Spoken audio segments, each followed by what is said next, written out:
বিমানের মধ্যে মাঝে মাঝে দেখবেন যে এয়ার টার্বুলেন্স হয়, জানেন? গত বছর আমার ইন্টারন্যাশনাল অনেকগুলো ফ্লাইট ছিল, তো আমি দেখলাম যে আগের ফ্লাইটগুলোর তুলনায় এখন এয়ার টার্বুলেন্স খুব বেশি। মাঝে মাঝে বিমানটা বাউন্সিং করে, বাম্পি, ভেরি বাম্পি ওয়েদার। ইদানিং এই এয়ার টার্বুলেন্স বেড়ে গিয়েছে। আমি একটু রিসার্চ করে দেখলাম ক্লাইমেট চেঞ্জের কারণে, জলবায়ু পরিবর্তনের কারণে আকাশের বাতাসের মুভমেন্টে পরিবর্তন হয়েছে, ফলে এখন বিমান শেকিং করে বেশি। গত বছর হিথ্রো এয়ারপোর্ট থেকে সিঙ্গাপুর এয়ারলাইন্সের একটা ফ্লাইট, হিথ্রো টু চাঙ্গি, একটা ফ্লাইটে এমন বেশি এয়ার টার্বুলেন্সের শিকার হয়েছিল ওই এয়ারক্রাফটটা, 33 জন যাত্রী সেখানে আহত হয়েছে, একজন যাত্রী নিহত হয়েছে। কেবিন ক্রুজ, এয়ার হোস্টেস যারা আছে, একজনের নাক ফেটে, চোখ ফেটে, কপাল ফেটে, ব্লিডিং হয়ে শয়লা। মাঝে মাঝে সোশ্যাল মিডিয়ায় কিছু ভিডিও পাওয়া যায় যে হেভি যখন এয়ার টার্বুলেন্স হয়, 10 সেকেন্ড 15 সেকেন্ডের কিছু ভিডিও পাওয়া যায়, বিমানটা এরকম বাউন্সিং করছে, কাঁপছে, মানুষগুলো বমি করছে, অক্সিজেন মাস্কগুলো সব ঝুলে পড়েছে, বিমানটা শুধু কাঁপছে। তখন দেখবেন বিমানের ভেতরেও এরকম চিৎকার আছে না নাই? বিমানের ভেতরেও তখন চিৎকার।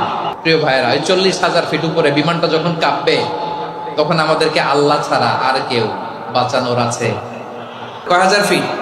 40,000 ফিট উপরে যখন থাকে, তখন পাইলট মাঝে মাঝে বলে, dear passengers, ladies and gentleman, right now we are flying 40,000 feet above the ground and we are passing very heavy air turbulence right now. Please fasten your seat belt. দেখবেন মাঝে মাঝে বলে যে, ভদ্র মহিলা, ভদ্র মহোদয়গণ, আমরা 40,000 ফিট উপর দিয়ে যাচ্ছি আর এয়ার টার্বুলেন্স ফেস করছি, মেহেরবানি করে আল্লাহর হস্তে সিট বেল্ট বাঁধুন। তখন বিমানটা এরকম বাউন্সিং করে, শেকিং করে। আপনারা মুখোমুখি হয়েছেন তো? বলেন তো, 40,000 ফিট উপরে যখন আপনি, কয় হাজার ফিট? সবাই বলুন, কয় হাজার ফিট?